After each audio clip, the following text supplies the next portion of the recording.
Today we're looking at adding mixed numbers. There's two methods that we can use to add mixed numbers. I'm going to recommend that you use the separate method for adding mixed numbers as opposed to the conversion method. But both methods are acceptable and they both serve a purpose. I will say this, when the denominators are small, then sometimes it's a good idea to use the conversion method. It can be quicker. But once the denominators get large, then it's always a good idea to be using the separate method. So what we're going to do in the separate method is simply do that. We're going to separate our whole numbers from our fractions. And then we're going to add them together separately. So we're going to take 1 plus 3, and then we'll add that total together, and then we're going to add it to 1/3 plus 1/3 to get our final total. Well, if we go down here, we know that 1 plus 3 is 4, and we're going to add that to, well, 1/3 plus 1/3 is 2/3 to get our final answer of 4 2/3. All right, let's take a look at the conversion method now. What we're going to do is we're actually going to change these mixed numbers into improper fractions and then add them together. Now this is a pretty simple conversion because our denominators are already the same, which means that we won't later on have to multiply them out to make common denominators. All right, so we know that the shortcut method is, well, we're going to multiply the whole number by the denominator, which is 1 times 3, and then we are going to add in the numerator. So in this case, we have 1 times 3 is 3, plus 1 is 4/3, and then we're going to add that to, well, 3 times 3 is 9, plus 1 is 10/3, and then we get our answer of 14/3, which is the equivalent of 4 2/3.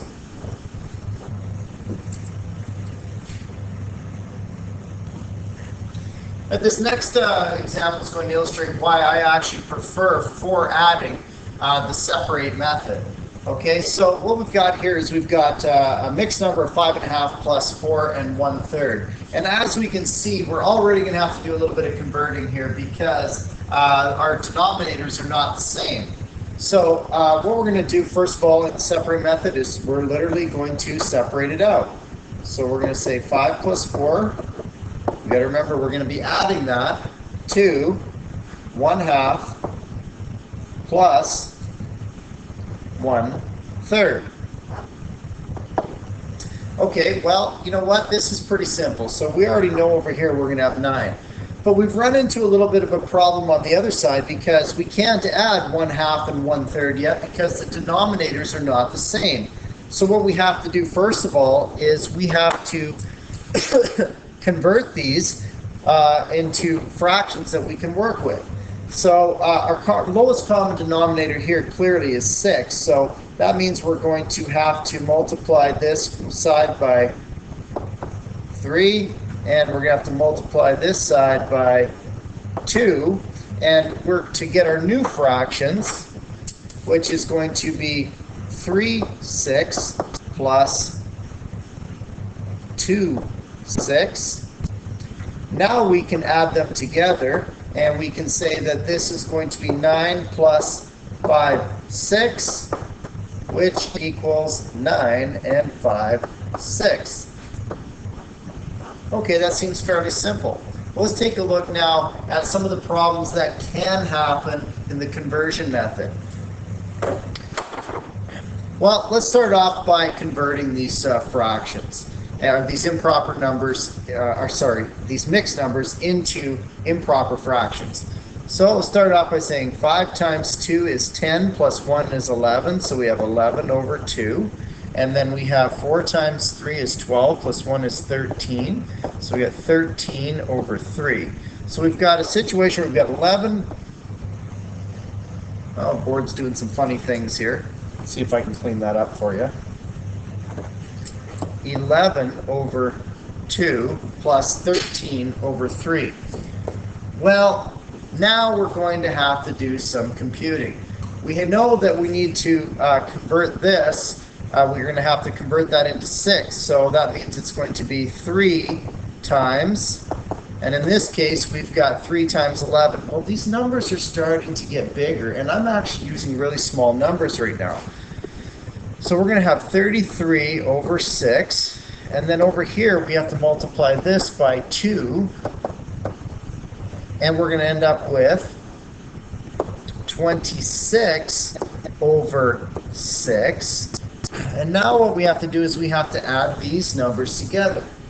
Now, the larger the numbers get, the more opportunity there are to make simple calculation errors.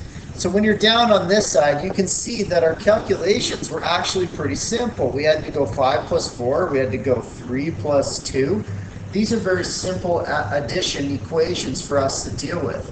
But in this one, we have to go 33 plus 26. So now we have to go, well, 6 plus 3 is 9, and 2 plus 3 is 5. And now we've got 59 over 6. And now we have to figure out, well, how many times is 6 going to 59? And we know that it'll go into 54 9 times, and that will leave us with 5 left over.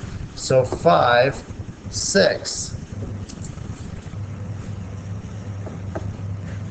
One last example that I want to give you, and this is to do with the separation method, because this can cause a little bit of confusion for students when they're doing it. All right, so we're going to separate it out. We've got 3 2/3 plus 4 and 5, 6. So let's separate out our whole numbers, 3 plus 4 on the one side. And we're going to put 2/3 plus 5, 6 on the other side. And now what we're going to do is we're going to just work our way from left to right. So this is going to be 7. Well, we've got a situation, 2 and 5. Well, we got 2/3 and 5, 6. So we know we're going to have to convert this. So let's, we know that a 6 is a multiple of both of them. So let's multiply this by 2. And we end up with 4, 6 plus 5, 6. Well, got a bit of a situation here, because now what we've got is we've got 7 plus 9, 6 equals. Well, I could say 7 and 9, 6, but 9, 6, we have to remember we can convert that into an improper, or we can turn this improper fraction into a mixed number, because we know that 9, 6, if we're converting that, that's the same as saying 6, 6 plus 3, 6, and we know that this means 1. That's really 1 and 3, 6. So if we convert that into 1 and 3, 6, and we add that to 7, this now becomes 8 and 3, 6, which ultimately reduces to 8 and 1/2. So just don't make the mistake of thinking, oh, well, I'm just going to leave it as 7 and 9, 6, because you've already got a whole number that you can pull out of there, and it's important to remember that you can't pull a whole number out of this improper fraction.